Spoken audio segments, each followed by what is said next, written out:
Hello welcome to competitive exams library. మనకి RRC level 1 2019 అంటే railway group D ఎగ్జామ్కి సంబంధించి మీ అప్లికేషన్ యాక్సెప్ట్ అయిందా లేదా రిజెక్ట్ అయిందా అని చెప్పి తెలుసుకోవడానికి స్టేటస్, అలాగే మనకి రిజెక్ట్ అయిన వాళ్ళకి సంబంధించి ఫోటోగ్రాఫ్ సిగ్నేచర్ లేదా రెండు రీఅప్లోడ్ చేయడానికి సంబంధించిన మోడిఫికేషన్ లింక్ అయితే వెబ్సైట్లో అప్డేట్ చేయడం జరిగింది. కాకపోతే ఆ లింక్ అనేది రేపు మార్నింగ్ 10 AM నుండి అయితే మీకు అందుబాటులో ఉంటుంది. rrb.bhopal.government.in అఫీషియల్ వెబ్సైట్లో డిసెంబర్ 14వ తారీఖున అంటే ఈ రోజే లింక్ మనకి పెట్టడం జరిగింది. సిఎన్ RRC 1 2019 అంటే రైల్వే గ్రూప్ డికి సంబంధించి modification link for uploading of photograph and or signature and checking of application status. మీ అప్లికేషన్ స్టేటస్ చెక్ చేసుకోవాలన్నా లేదా మనకి రిజెక్ట్ అయిన వాళ్ళు మనకి ఫోటోగ్రాఫ్ సిగ్నేచర్ మనకి రీఅప్లోడ్ చేయాలన్న మోడిఫికేషన్ లింక్ రెండు కూడా ఒకటే. సో దీని మీద క్లిక్ చేస్తే మీకు ఈ విధంగా ఓపెన్ అవుతుంది. Modification link will be available from 15th December 10 AM. Okay, అంటే రేపు మార్నింగ్ 10 AM నుండి లింక్ అయితే యాక్టివేట్ అవుతుంది. సో ఆ లింక్ మీద మీకు రేపు మార్నింగ్ 10 AM తర్వాత క్లిక్ చేస్తే రిజిస్ట్రేషన్ నెంబర్ డీటెయిల్స్ అయితే అడుగుతుంది. సో ఆ డీటెయిల్స్ ఫిల్అప్ చేసినట్లయితే మీ గ్రూప్ డి అప్లికేషన్ యాక్సెప్ట్ అయిందా లేదా రిజెక్ట్ అయిందా. ఇన్ కేస్ రిజెక్ట్ అయితే మీకు ఫోటోగ్రాఫ్ సిగ్నేచర్ రీఅప్లోడ్ చేయడానికి ఆప్షన్స్ అనేవి అయితే ఇవ్వడం జరుగుతుంది. సో చాలామంది రిజిస్ట్రేషన్ నెంబర్ మర్చిపోయాం ఎలా అని చెప్పి అడుగుతున్నారు. ఒకసారి మీ మెయిల్ మెసేజ్ చెక్ చేసుకోండి. అందులో కూడా లేకపోతే రేపు లింక్ యాక్టివేట్ అయిన తర్వాత మనకి ఫర్గాట్ పాస్వర్డ్ ఆప్షన్ ఇచ్చారా లేదా అని చెక్ చేసుకోవాలి. వన్స్ మనకి లింక్ యాక్టివేట్ అయిన తర్వాత రేపు మార్నింగ్ మనకి స్టెప్ బై స్టెప్ స్టేటస్ ఎలా చూసుకోవాలి, ఫోటోగ్రాఫ్ సిగ్నేచర్ ఎలా రీఅప్లోడ్ చేయాలని చెప్పి రేపు మార్నింగ్ వీడియో చేస్తాను. ఫర్గాట్ ఆప్షన్ ఇవ్వకపోతే కనుక అందరూ కూడా ఆర్ఆర్బీ హెల్ప్ లైన్కి వెళ్ళి ఒకసారి రిక్వెస్ట్ అయితే పెట్టుకోండి. మేము చాలా కాలం అయింది కదా మనకి రిజిస్ట్రేషన్ నెంబర్ అనేది మిస్ చేసుకున్నాం, దయచేసి ఫర్గాట్ ఆప్షన్ అనేది ఎనేబుల్ చేయండి అని చెప్పి మీరు అప్లై చేసిన ఆర్ఆర్బీ జోన్స్లో హెల్ప్ లైన్లో మనకి మెయిల్ ఐడి ఉంటుంది, అలాగే ఫోన్ నెంబర్స్ ఉంటాయి. దాన్ని కాంటాక్ట్ చేసినట్లయితే వాళ్ళు ఫర్గాట్ ఆప్షన్ అయితే ఒకవేళ ఇవ్వకపోతే కనుక ఇచ్చే అవకాశం అయితే ఉంటుంది. మోస్ట్లీ అయితే ఇస్తారని అనుకుంటున్నాను.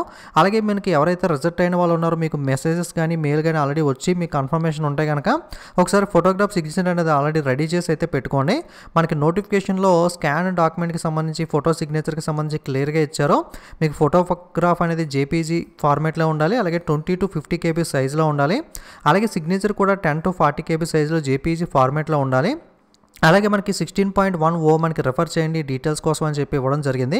ఒకసారి ఆ పాయింట్స్ కూడా చూసినట్లయితే మనకి స్పెసిఫికేషన్స్ ఫర్ ఫోటోగ్రాఫ్ చూసినట్లయితే it should be a colour passport photograph with white or light colour background కేవలం మనకి వైట్ ఆర్ లైట్ కలర్ ఉండేలా చూసుకోండి. It should be size of 35 mm x 45 mm or 320 x 240 పిక్సెల్స్లో చూసుకుంటే 320 x 240లో కానీ 35 mm x 45 mmలో కానీ మీకైతే ఉండాల్సి ఉంటుంది. అలాగే ఈ సైజులో మనకి ఆ ఫోటోగ్రాఫ్ని మనకి కన్వర్ట్ చేసినప్పుడు అలాగే క్లారిటీ కూడా అంటే మనకి ఇమేజ్ ఒకసారి ఈ విధంగా కన్వర్ట్ చేసినప్పుడు మీ యొక్క 40 KBలో 50 KBలో ఉండే విధంగా మనకి 20 to 50 KBలో ఉండాలి.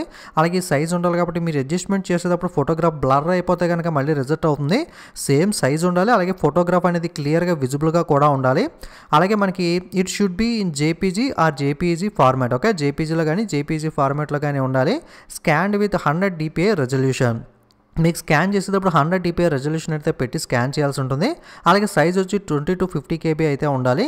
The colour photograph must have been taken or after 1/1/2019 అంటే 2019లో నోటిఫికేషన్ కాబట్టి సో ఆ తర్వాత తీసుకున్న ఫోటో ఉండాలని చెప్పి ఇక్కడ ఇవ్వడం జరిగింది. అలాగే ప్రొఫెషనల్ స్టూడియోలో తీసుకోండి, మొబైల్స్లో కానీ ఇటువంటి వాటిలో క్లారిటీ లేకుండా తీసుకుంటే కనుక అప్లికేషన్ రిజెక్ట్ అయ్యే అవకాశం ఉంటుందని ఇవ్వడం జరిగింది. సో ఫోటోగ్రాఫ్ అనేది నీట్గా స్టూడియోలో మనకి తీసుకోండి. అలాగే మీకు ఈ అడ్జస్ట్మెంట్స్ అన్ని చేయడం రాకపోతే కనుక ఏదైనా నెట్ సెంటర్కి వెళ్ళినట్లయితే వాళ్ళకి స్పెసిఫికేషన్స్ అన్ని చూపించి ఈ విధంగా ఉండేటట్టుగా మనకి వాళ్ళు చేసామన్నట్లయితే మొత్తం అన్ని చేసిన తర్వాత మీరు కరెక్ట్గా మీరు వెరిఫై చేసుకోండి సైజ్ మనకి స్పెసిఫికేషన్ సైజ్ ఉందా లేదా. అలాగే మనకి ఫోటోగ్రాఫ్ అనేది ఆ ఇమేజ్ అనేది క్లియర్గా అంటే మీ ఫోటో క్లియర్గా విజిబుల్గా కనబడుతుందా లేదా ఇవన్నీ కూడా మీరైతే క్రాస్ వెరిఫై చేసుకోండి. అలాగే the photo should have clear front view of candidate without cap or sunglasses. మీకు ఫోటో అనేది క్లియర్గా ఉండాలి, మీరు క్యాప్ పెట్టుకుని కానీ సన్ గ్లాసెస్ లాంటివి పెట్టుకుని కానీ ఫోటో అయితే ఉండకూడదు. The face should occupy at least 50% of the area of the photograph with a full face view looking at the camera directly. So కెమెరాని డైరెక్ట్గా చూస్తే మనకి ఫోటోగ్రాఫ్లో 50% మనకి ఫేస్ ఏరియా క్లియర్గా కనబడిలా అయితే ఉండాలని చెప్పి ఫుల్ ఫేస్తో అయితే ఇవ్వడం జరిగింది. The main features of the face must not be covered by hair of the head or any cloth or any shadow. Okay, మనకి main features of the face ఏదైతే మనకి ఇయర్స్ కానీ ఐస్ కానీ ఇవన్నీ కూడా మనకి హెయిర్తో కవర్ చేయడం కానీ మనకి క్యాప్స్ కానీ పెట్టుకోవడం అలాగే మనకి షాడో మనకి నీడ పడడం ఇలాంటివి ఏది లేకుండా మొత్తం అంతా కూడా ఫేస్ ఐస్ ఇయర్స్ ఇవన్నీ కూడా క్లియర్గా అయితే ఉండేలా ఉండాలి. Forehead eyes nose and chin should be clearly visible. మీ యొక్క ఫోర్ హెడ్ కానీ మీ యొక్క ఐస్ కానీ నోస్ కానీ చిన్ కానీ ఇవన్నీ కూడా క్లియర్గా విజిబుల్ అయ్యేలా ఉండాలి. In case of the candidate wearing glasses then the photograph should not have any glare or reflections on glass and eyes should be clearly visible. In case కనుక మీకు సైట్ ఉండి స్పెట్స్ కనుక మనకి గ్లాసెస్ కనుక పెట్టుకుని ఉంటే కనుక మీకు ఒక ఐస్ అనేది చాలా క్లియర్గా విజిబుల్గా ఉండాలి. అలాగే గ్లేర్ కానీ రిఫ్లెక్షన్ కానీ, అంటే మనకి స్పెట్స్ పెట్టుకుని ఫోటో తీసుకున్నప్పుడు గ్లేర్ కానీ రిఫ్లెక్షన్స్ కానీ వస్తూ ఉంటాయి. ఇటువంటివి రాకుండా చూసుకోండి. లేదు ఎందుకు అనుకుంటే మీరు స్పెట్స్ తీసుకోవడం అనేది అయితే బెస్ట్ ఆప్షన్ అని చెప్పుకోవచ్చు. The photograph must match with the appearance of the candidate on the days of CBT, PET, document verification and medical test. Okay, photograph అనేది ఎగ్జాక్ట్గా మ్యాచ్ అయి ఉండాలి. ఎందుకంటే మనకు ఇప్పుడు ఒకలా ఉండి తర్వాత ఒకలా ఉండకుండా మనకి ఆ ఫోటోగ్రాఫ్ అనేది CBT ఎగ్జామ్కి వచ్చినప్పుడు కానీ, పెట్కి వెళ్ళినప్పుడు కానీ, ఫిజికల్ ఎఫిషియన్సీ టెస్ట్ పెట్ అంటే, అలాగే డాక్యుమెంట్ వెరిఫికేషన్, మెడికల్ టెస్ట్ ఇవన్నీ ప్రాసెస్కి వెళ్ళినప్పుడు ఆ ఫోటో అనేది మ్యాచ్ అయ్యేలా అయితే ఉండాల్సి ఉంటుంది. This is especially important in case candidate chosen to wear plain glasses, keep or shave off mustache and beard or have a particular hair style while taking the photograph. Any material change in this or any two features at the stage of CBT, PET, DV and medical examination would result in rejection of candidature. So అంటే ఏంటి అంటే ఒక పర్సనే ఉంటారో, కాకపోతే అతను వేరే hair style చేసుకోవడం, లేదా మనకి తర్వాత గుండు చేసుకోవడం, లేదా అప్పుడు ఒక ఫోటోలో ఒక హెయిర్ స్టైల్ ఉండి ఇప్పుడు ఒక వేరే హెయిర్ స్టైల్ ఉండడం, గడ్డం పెంచడం, ఇలా మనకి అపియరెన్స్ అనేది మార్చినప్పుడు బియర్డ్ కానీ వీటితో కానీ మనకి గుర్తుపట్టడంలో కొంచెం తేడా వస్తుంది. కాబట్టి మనకి ఫోటోగ్రాఫ్లో ఎలా ఉంటుందో అలాగే మనకి CBT, PET, document verification, medical టెస్ట్లో కూడా మెయింటైన్ చేయమని చెప్పి, లేకపోతే రిజల్ట్ అయితే అవకాశం ఉందని చెప్పి ఇక్కడైతే చెప్పడం అయితే జరిగింది. అలాగే PW candidate should also upload passport size photograph as per the specifications only and not the full body photograph used in disability certificate. Okay, disability సర్టిఫికేట్లో ఫుల్ కాకుండా వాళ్ళకి ఇచ్చిన స్పెసిఫికేషన్ ప్రకారం PW క్యాండిడేట్స్ ఉంటే ఆ రకంగా ఫోటోగ్రాఫ్ వాళ్ళ స్పెసిఫికేషన్ ప్రకారం అప్లోడ్ చేయాలి. Candidates are advised to keep at least 12 copies of the same photograph for further use and when required during the recruitment process. మీకు నెక్స్ట్ పెట్లకు వెళ్ళినప్పుడు కానీ, డాక్యుమెంట్ వెరిఫికేషన్ అప్పుడు కానీ మళ్ళీ ఫొటోస్ అవసరం అవుతాయి. కాబట్టి సేమ్ ఫోటోగ్రాఫ్ ఏదైతే ఉందో ఒక 12 కాపీస్ దాకా మీ దగ్గర పెట్టుకోండి అని చెప్పి ఇక్కడ కూడా చెప్పడం అయితే జరిగింది. Select upload signature tab and upload your scanner signature. Upload tab upload చేసి మీ యొక్క సిగ్నేచర్ అనేది అయితే మొత్తం అన్ని కరెక్ట్గా ఉన్న తర్వాత అప్లోడ్ చేయాలి. అలాగే మనకి సిగ్నేచర్ విషయానికి వస్తే the applicant has to sign on white paper with black ink pen with in a box of size 50 mm × 20 mm. Okay, 50 mm × 20 mm size తీసుకుని, ఓకే, మనకి సిగ్నేచర్ అనేది వైట్ పేపర్ మీద, ఓకే, వైట్ పేపర్ మీద black ink పెన్తో, okay, white paper మీద black ink పెన్లో ఒక బాక్స్లో అయితే మీ సిగ్నేచర్ వచ్చేలా అయితే మీ సిగ్నేచర్ చేయాల్సి ఉంటుంది. Signature must be in running hand and not in block or capital or disjoint letters. Signature అనేది మీ రన్నింగ్ హ్యాండ్ రైటింగ్ మీ సిగ్నేచర్లా ఉండాలి తప్ప మీకు బ్లాక్ లెటర్స్లో అంటే క్యాపిటల్ లెటర్స్లో కానీ, బ్లాక్ లెటర్స్లో కానీ, లేదా ఒక్కొక్క లక్షణం విడివిడిగా పొడిగా డిస్జాయింట్ లెటర్స్లో కానీ ఉండకూడదు. మీరు రన్నింగ్ హ్యాండ్ రైటింగ్లో మాత్రమే రెగ్యులర్గా పెట్టేలా మాత్రమే సిగ్నేచర్ అనేది ఉండాలి. ఇమేజ్ అనేది JPG లేదా JPG ఫార్మేట్లో 100 dpi రెజల్యూషన్తో అయితే స్కాన్ చేయాలి.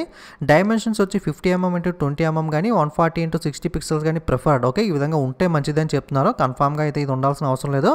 బట్ ఖచ్చితంగా ఈ వైట్ పేపర్ కానీ, బ్లాక్ ఇంక్ పెన్ కానీ, మనకి బాక్స్ కానీ ఇవైతే ఇంపార్టెంట్. అలాగే JPG ఫార్మాట్ 100 dpi రెజల్యూషన్. అలాగే సైజ్ కూడా 10 KB to 40 KB ఉందా లేదా చూసుకోండి. మీరు సైజ్ అడ్జస్ట్ చేసేటప్పుడు ఈ ప్రిఫర్డ్ రేంజ్లో అంటే 10 KB to 40 KB, అంటే మరీ 10 KB ఈ విధంగా తక్కువ పెడితే క్లారిటీ అనేది మిస్ అవుతుంది. కాబట్టి 40 KB అంటే 30 KB ఆ విధంగా మీరు పెట్టినట్లయితే కాస్త విజిబుల్ క్లారిటీ అయితే ఉంటుంది. కాబట్టి మీకు క్లారిటీ మిస్ అవ్వకుండా ఇక్కడ మెన్షన్ చేసిన పారామీటర్స్ అన్నీ మ్యాచ్ అయ్యేలా అయితే చూసుకోండి, అడ్జస్ట్ చేసుకుని. మీకు తెలియకపోతే కనుక మీరు ఒక 10 రూపీస్ 20 రూపీస్ వేస్ట్ అవుతాయని, మహా అయితే 50 రూపీస్ లోపల నెట్ సెంటర్ వాళ్ళు ఎవరి దగ్గర వెళ్తే వాళ్ళు 20 రూపీస్ కానీ ఎంతో తీసుకుని వాళ్ళైతే చేస్తారు. మీకు తెలియకపోతే మీ ఫ్రెండ్స్తో తెలిసిన వాళ్ళ చేత కానీ, లేదా నెట్ సెంటర్ వాళ్ళ చేత కానీ క్లియర్ కట్గా అన్నీ కరెక్ట్గా ఉన్నాయి లేదా వెరిఫై చేసుకుని, మీరు కూడా పక్క నుండి క్రాస్ వెరిఫై చేసుకున్న తర్వాత మాత్రమే చేయండి. ఒక అవకాశం అయితే రిజెక్ట్ అయిన వాళ్ళకి ఇచ్చారు, మళ్ళీ ఈ అవకాశం అనేది రాదు. కాబట్టి అవకాశాన్ని మిస్ చేసుకోకుండా ప్రాపర్గా ఫోటో సిగ్నేచర్ ఇవన్నీ కూడా క్లారిటీగా చూసుకోండి. రేపు మళ్ళీ లింక్ యాక్టివేట్ అయిన తర్వాత అక్కడ ఏమైనా స్పెసిఫికేషన్స్ మారుస్తారా అని చెప్పి రేపు క్రాస్ వెరిఫై చేసుకోండి. రేపు లింక్ యాక్టివేట్ అయిపోగానే కంగారు పడిపోయి అప్లోడ్ చేయకండి. అన్నీ కూడా క్లారిటీగా రేపు మళ్ళీ ఒకసారి వీడియో చేస్తాను, అన్నీ కూడా క్లారిటీగా తెలుసుకున్న తర్వాత మాత్రమే అప్లోడ్ అయితే చేయండి. ఓకే, అలాగే నోటిఫికేషన్లో క్లియర్ కట్గా ఫోటోగ్రాఫ్ సిగ్నేచర్కి సంబంధించి డీటెయిల్స్ అన్నీ ఇచ్చారు. కాబట్టి మీరు కూడా ఒకసారి ఏ విధంగా చేయాలి ఇవన్నీ కూడా ఇక్కడ ఇవ్వడం జరిగింది. MS పాయింట్తో ఎలా చేయాలని చెప్పి మీరు కూడా ఒకసారి క్లియర్ కట్గా ఈ డీటెయిల్స్ అన్నీ కూడా చెక్ చేసుకోండి. ఓకే, ఇది మనకి ఇన్ఫర్మేషన్ అనేది. రేపు లింక్ యాక్టివేట్ అయిన తర్వాత కంప్లీట్ డీటెయిల్స్తో మళ్ళీ వీడియో చేస్తాను. సో మీ ఫ్రెండ్స్ అందరికీ వీడియో షేర్ చేయండి. వాళ్ళు కూడా ఇన్ఫర్మేషన్ అనేది తెలుసుకుని ఈ రిజల్ట్ అయిన వాళ్ళ అప్లికేషన్కి సంబంధించి అవకాశం అయితే వినియోగించుకుంటారు. అలాగే అప్లికేషన్ స్టాటస్ చెక్ చేసుకున్న వాళ్ళు కూడా చెక్ చేసుకుంటారు. Okay, thank you.